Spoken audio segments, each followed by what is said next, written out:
Hi guys, welcome to my channel. Today I'm going to show you how I make my Herbalife meal shakes taste like dessert. So one, you need non-fat milk. I guess you don't have to necessarily use it, but the back of the Herbalife container lets you know that it's 170 calories if you use the non-fat milk. So it'll fill you up more. So I'm using the cookies and cream one.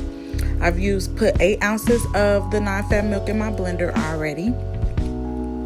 And then I'm just going to take 2 scoops of my cookies and cream Herbalife meal replacement shake and place it into the blender. Look at me. I'm so professional. Okay. And this is the 30-day amount. I also use Prolesso Duo. I don't know if you guys use that, but it is a fat burner, but you can't put it in to the end, so we'll wait.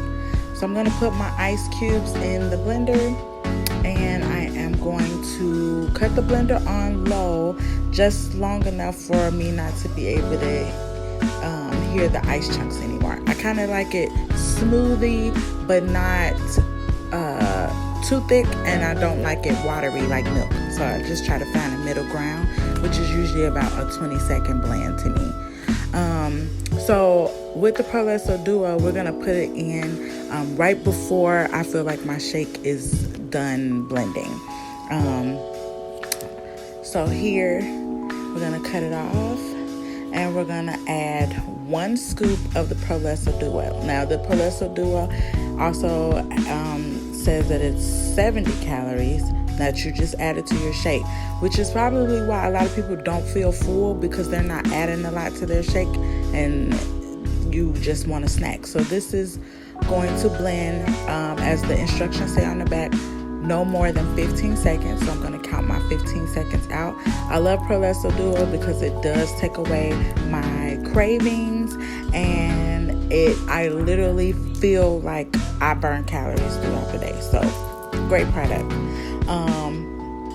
So we're going to now pour it in there. Now I know a lot of people say when they add different stuff to their shake, it changes the taste of the shake, which is why we're going to add a little, fancy schmancy stuff already. There's my shake consistency in my fancy schmancy glitter cup, okay? Then we're going to add fat-free whipped cream. Don't feel bad about the whipped cream because it's fat-free. There you go. Twirl it, twirl it. All right. And then we're going to add the sugar-free caramel topping from Smucker's, which my coach gave me that idea for when I make my iced coffees. And look at that. Look at that. I think I could work at Starbucks. Somebody tell them to hire me. And there we go. There's your shake. Just put your straw in there and sip away. It tastes so good that my daughter, she likes to eat it too. So go ahead and take a moment and subscribe to my channel. Thank you for watching my video. Hope this helps. Bye.